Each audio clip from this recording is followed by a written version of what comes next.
Seterusnya kita akan sambung lagi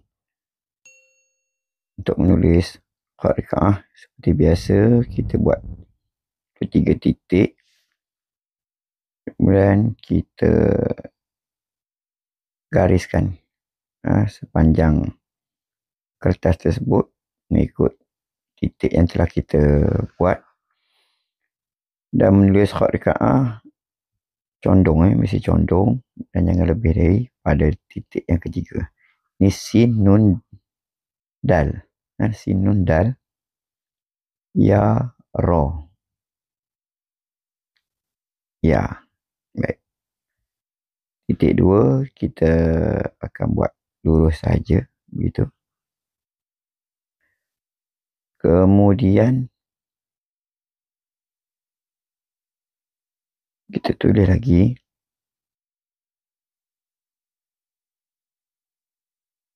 ini huruf sin, waw,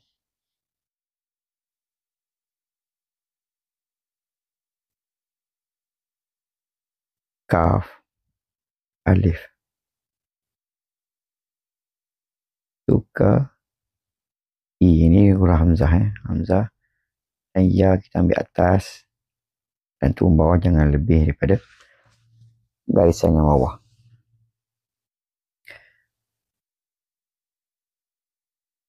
Alif, waw,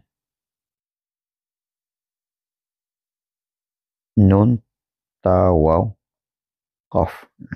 Okey, qaf yang begini kita tak perlu letak titik 2 di atasnya sebab dia dah ada ekor macam tu. Ni dal, ya, ro, ya, dan nya. Baik.